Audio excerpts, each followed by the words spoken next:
Bom, havíamos terminado o vídeo anterior com a seguinte pergunta que agora vou retomar. Será conveniente utilizar tokens para os tamanhos de fontes em nosso sistema? Lembram que a planilha na qual estivemos trabalhando inicialmente foi enviada por Chechu, nossa designer, com uma aba Text Styles, onde listava a informação das fontes que usava para cada estilo tipográfico? Bom, eu copiei essa tabela para uma nova aba que chamei de Text Classes, onde fiz um mapeamento de seus estilos tipográficos com as classes que definirei em Genexus, seguindo a nomenclatura bem. Já dei nome às regiões, escrevi os tokens de fontes e seu peso. Lembram que fizemos isso quando criamos os 3 tokens para as fontes? E além disso, já associei os tokens de cor de acordo com o nosso sistema. Fazendo isso, será super simples depois especificar no nosso DSO as classes e suas propriedades, o que ainda precisamos completar. Temos apenas algumas, estas. Vejam que deixei em cor verde o que vem do Figma, e em rosa o que será válido para Genexus. Bom, mas o que acontece com os tamanhos de fonte? Inspecionando a coluna Size, marquei em negrito os tamanhos que se repetem, pelo menos uma vez, e copiei nesta outra todos os valores, do maior para o menor, sem repetir, mas também marcando em negrito os que são utilizados mais de uma vez. Não se percebe uma regularidade marcada, certo? Aqui, teríamos que fazer uma análise similar à que fizemos para as cores, mas desta vez pensando no sistema tamanho de fontes, em vez do sistema cores. A função H1, que é a de texto header principal, a temos tanto no nível geral, para a tela como um todo, quanto dentro de componentes específicos, como o card Home, o banner, o card Attraction. Poderíamos associar-lhes, então, um nome de token para o tamanho que seja XL, nos 4 casos, tomando o default como o primeiro, e como não é o mesmo para os componentes, especializá-lo ali. Assim, aqui teríamos o card XL, que é o mesmo que para a card Attraction. E aqui teríamos o banner XL. E para a função H2, poderíamos pensar em um token L, Large, que também se especializa.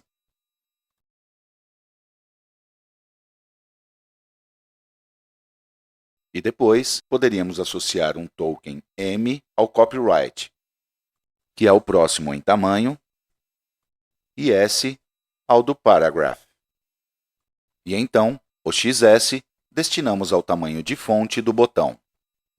Poderíamos completar aqui com M todos os que têm este valor 20, mas cuidado! Esses tokens irão variar por tamanho de tela. Então, deveríamos observá-los em funcionamento para os outros 2 tamanhos antes de decidir. Chechu completou a modelagem do projeto adicionando também o design da aplicação para tamanhos tablet e phone. Fez isso em outro arquivo, este. Aqui vemos todas as páginas modeladas para tablet e aqui todas modeladas para phone. O que teríamos que fazer então, se Chechu não nos tivesse dado isso já indicado na planilha, é extrair os valores de tamanho de fontes para cada tamanho de tela. Assim, por exemplo, para tamanho desktop, o tamanho de fonte do estilo tipográfico H1 era de 100, enquanto para o tamanho tablet é de 60 pixels.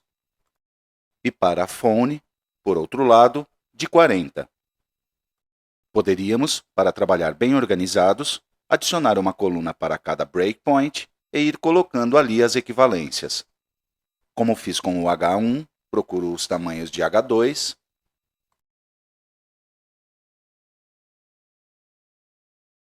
de paragraph,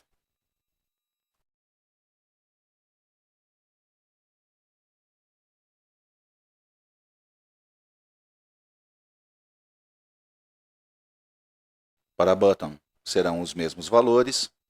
Depois, observemos que, enquanto para desktop temos banner e footer, para tablet e phone, não.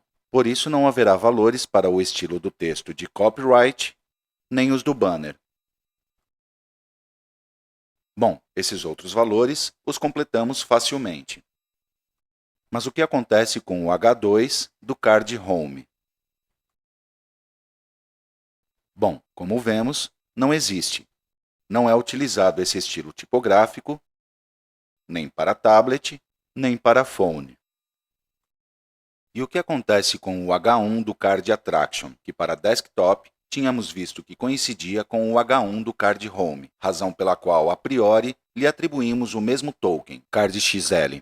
Bom, não, evidentemente me enganei, porque vejamos que para tamanho desktop, enquanto para o card em Home vale 42, para o card em Attractions vale 36 e em Attraction também 36. Assim, precisaria de mais um token XL, mas desta vez de componente Card Attractions, ou Attraction, é o mesmo. No entanto, também não é suficiente para nós. É que, enquanto para tamanho desktop, o card de atrações só varia no tamanho do card, vemos que temos dois tamanhos, mas não em relação aos textos internos.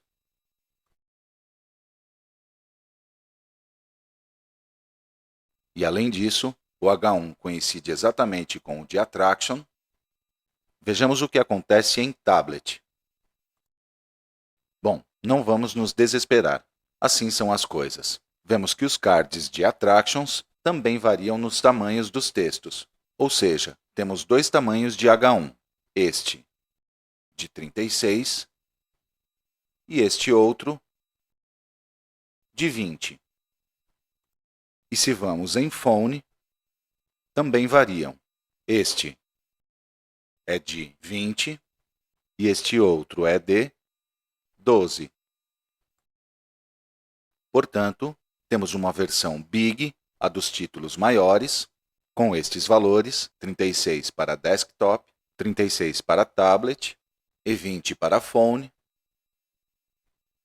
e uma versão Small, a dos menores, com valores o mesmo para desktop, mas 20 para tablet e 12 para phone.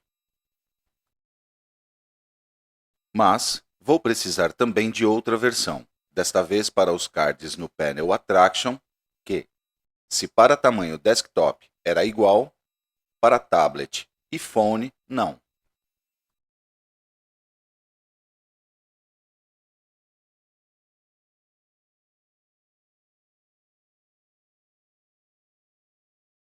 Então, eu o chamo de Card Attraction, porque será do Panel Attraction, atribuo os valores que identifiquei antes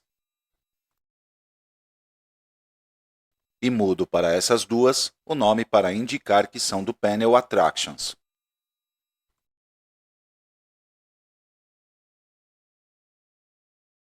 O mesmo teríamos que fazer para Location e Rating. Olhando a versão para desktop, podemos pensar que o Rating, que é exatamente do mesmo tamanho nos cards de Attractions e de Attraction, é de tamanho M, que aqui seria de 38 pixels, e Location, por outro lado, como é menor, poderíamos dizer que é um S, que aqui seria de 14 pixels. Então, a este eu chamo de Card Attractions S, o de 14 para desktop. E a este outro, que não é de 41, pelo menos não neste novo arquivo de Chechu, talvez em alguma das versões que me enviou antes, as que não tinham todos os tamanhos de tela. Tinha este outro tamanho de 41 e depois os ajustou. Com certeza deve ter acontecido algo assim. Bom, a este que aqui é de 38, eu chamarei de Card Attractions M. Bom, mas estamos na mesma situação que para o H1. Vejamos o rating para tablet. Temos três variações, para os cards grandes, para os pequenos e para os de Attraction. Valerá 38, 16 e 21, respectivamente. Então, definimos três tokens para o rating, que para tablet assumirão o valor 38, 16 e 21, e aos quais chamarei de M, mas para o componente Card Attractions Big, o cartão grande, este por sua vez será o M, mas do cartão menor de Attractions. Por isso é Small. E por último, este será o M também, mas de Card Attraction. E se agora buscamos seus valores para phone, vemos que só há rating para os cards grande e pequeno de attractions, não há para este outro. E valem 16 e 12.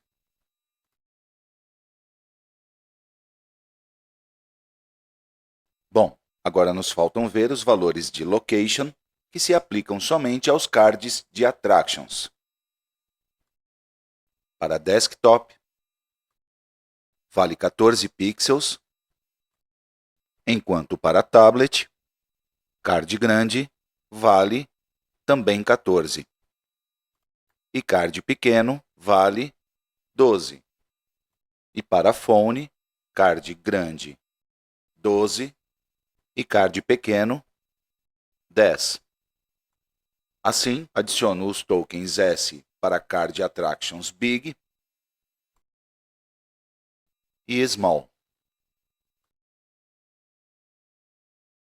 Bom, revisando um pouco, encontrei que Chechu também mudou este valor para 16. Se eu parar para pensar no que estive fazendo, porque um pouco me perdi entre todos esses detalhes, confesso, detalhes necessários, mas um pouco desorientadores. O que estive fazendo foi utilizar como abstração de tamanho a que geralmente se utiliza para tamanhos, ou seja, escolher uma escala SML, Small, Medium, Large, à qual podem ser adicionados XS, XL ou mais, se necessário. E essa escala eu construí a partir do tamanho desktop, que foi o que usei como referência, ou seja, como default. De acordo com os tamanhos dos textos utilizados ali, eu os tokenizei com essa escala. Mas para fazer isso, também considerei escalas próprias dos componentes. Aqui, extraí a escala de tokens que temos até o momento para visualizar bem tudo isso. Depois destes primeiros, foi que pensei nos componentes. Espero que seja uma obviedade a esta altura, mas neste contexto, estive falando o tempo todo de componentes e jamais me referia ao objeto component de GNexus, nem mesmo ao componente de Figma, certo? Mas estou me referindo de forma abstrata a partes dos layouts que têm uma função em si mesmas, que encapsulam uma funcionalidade. Por exemplo, o ser banner, ou ser card do home, ou de attractions. Bom, os componentes redefinem a escala, por assim dizer, estabelecem uma nova escala, interna ao componente, que em vários casos tem relação com a default. Por exemplo, chamei esses de XL, porque corresponderão a textos H1, como o da escala default. E então, fixando esse como XL, depois fica fácil escolher quais nomes dar aos outros tokens do componente.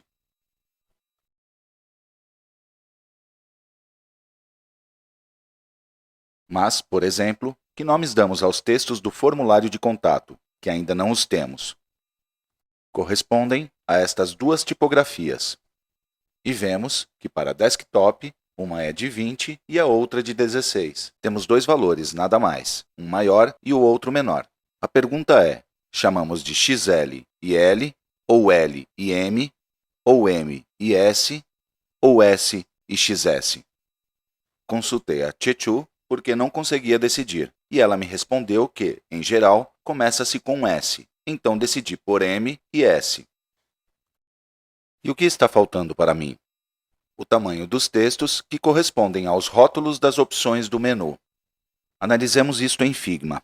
Enquanto para o tamanho desktop teremos o menu sobreposto à imagem Hero, com todas as opções visíveis, para tablet e phone, por outro lado, teremos o típico menu hambúrguer. Na seção de componentes, desta vez sim do Figma, Chechu deixou desenhado como deverá aparecer o menu quando for expandido. E o tamanho para tablet será este, e para phone, este outro. Bem, a pergunta aqui é, criamos um token componentizado, por exemplo, chamando-o de menu, tal como fizemos com as cores?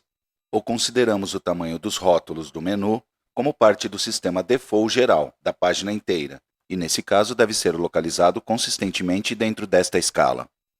Como eu não conseguia decidir, consultei a Chechu, que se inclinou pela segunda opção, principalmente pensando que no tamanho desktop, esses elementos estão no mesmo nível que o título do Hero e do restante da página, e que, em relação aos outros, então deveria ser um M. Mas então perguntei sobre algo que me incomodava, que é o fato de este copyright ter também o valor M, ou seja, que conceitualmente tenha o mesmo tamanho que o rótulo de cada opção do menu. A resposta de Chechu foi que eu tinha razão, que conceitualmente não fazia sentido, mas que quando ela colocou os elementos visualmente no frame, quando estava montando o design, assim parecia perfeito. E isso é algo que acontece muito nos designs. Nem tudo se sistematiza perfeitamente. Achei que era bom mostrar este caso, porque isso vai acontecer o tempo todo na vida real. Nem tudo se encaixa perfeitamente. Embora tenham o mesmo valor de 20 pixels para o tamanho desktop, lembremos que o copyright só aparecerá para este tamanho de tela, porque nem tablet nem fone terão footer. Conceitualmente, o copyright deveria ser um token separado, para que seja independente do tamanho dos rótulos do menu. Mas como me dizia Chechu, também não é necessário que todo o texto seja tokenizado. Sim, os mais importantes, mas não os menores. Neste caso, poderíamos nos inclinar por não atribuir um token como valor à propriedade font size desta classe. É que, pensemos, se em algum momento tivermos que mudar o tamanho da fonte do copyright, só teremos que buscar a classe com esse nome para alterá-la, e nada mais. Portanto, o token não é tão indispensável nesse caso. Bom, se copiei bem as coisas, assim ficariam os tokens de tamanho de fonte. E deixo adicionada esta tabelinha em uma nova aba na planilha. Assim fica tudo junto. Bom, não sei vocês, eu já estou exausto. Imagino que devo ter perdido vários de vocês pelo caminho. Isso é sinal de que é complicado fazer toda essa análise, esse trabalho minucioso. De fato, pode ser que eu tenha cometido algum erro, então talvez vocês encontrem algum erro nos valores que copiei ou algo assim. Mas é um trabalho que, embora seja tedioso, é muito importante porque, quanto mais conseguirmos sistematizar na primeira etapa, na etapa mais inicial, mais fácil de atualizar, será nosso sistema posteriormente. De fato, ontem eu conversava justamente com Chechu e vou encerrar este vídeo com isso e deixar para levar tudo isso ao Genexus no próximo vídeo, porque agora estou em um estado de esgotamento sideral e imagino que vocês também. Mas, enfim, na conversa que tive ontem com Chechu, falando justamente sobre esse tema, sobre o quanto vale a pena fazer essa tokenização para um sistema tão pequeno como o nosso, ou se não seria mais conveniente fazer esse tipo de tokenização de tamanhos de fontes para sistemas de design que serão utilizados por vários produtos digitais e não apenas por um, como é o nosso caso. Estamos fazendo uma aplicação sob medida, certo? Uma Customer Facing sob medida. Mas pensava, por exemplo, no trabalho que está sendo feito no nível do que era unânimo, que vai passar a ser o Design System. Não lembro se era Gemini ou Mercury, porque mudaram o nome, acho que é Mercury, para a próxima versão de Genexus, para a versão web de Genexus. Bom, e nesse caso, sim, está sendo pensado como um sistema de design que será utilizado por qualquer aplicação de Genexus e não apenas de Genexus. Então, nesse caso, faz todo sentido, porque é um sistema de design que justamente terá que se adaptar depois a realidades que, a priori, não conhecemos. No entanto, Chechu me dizia, com razão, que na verdade não, que para todo sistema é importante fazer isso, porque na realidade, depois se for necessário modificar, já que as aplicações não permanecem estáticas no tempo, e depois se for necessário fazer uma reformulação ou uma reengenharia, ter tudo isso tokenizado economiza trabalho de uma maneira impressionante. E, então, bom, isso anda de mãos dadas com a consistência, com que não perca qualidade e também com a eficiência nas mudanças. Imaginem que, tendo esses tokens que acabamos de definir, se agora quisermos fazer mudanças nos tamanhos dos textos dos headers, dos cards, ou o que for, é muito fácil. É simplesmente ir aos lugares onde os tokens estão definidos, mudar os valores e pronto. Não é necessário procurar mais nada. Bom, um contra-exemplo disso é o que acabamos de fazer com o copyright, certo? Porque para o copyright, sim, será necessário ir buscar onde está a classe, que define o copyright, para ir lá e mudar o valor. Mas, justamente, por que fizemos assim? Porque é um elemento que nem sequer se repete. Então, é muito simples e o custo-benefício de tê-lo tokenizado Porque, bom, obviamente, aumentar a quantidade de tokens torna a leitura do sistema mais complexa. Mas, enfim, se estamos apostando que cada vez mais vamos nos transformar em editores dos trabalhos, dos projetos, mais do que criadores, então, essa etapa, entendê-la, dominá-la, é fundamental. Bom, e dito tudo isso, então, sim, agora deixo vocês descansarem e seguimos no próximo vídeo.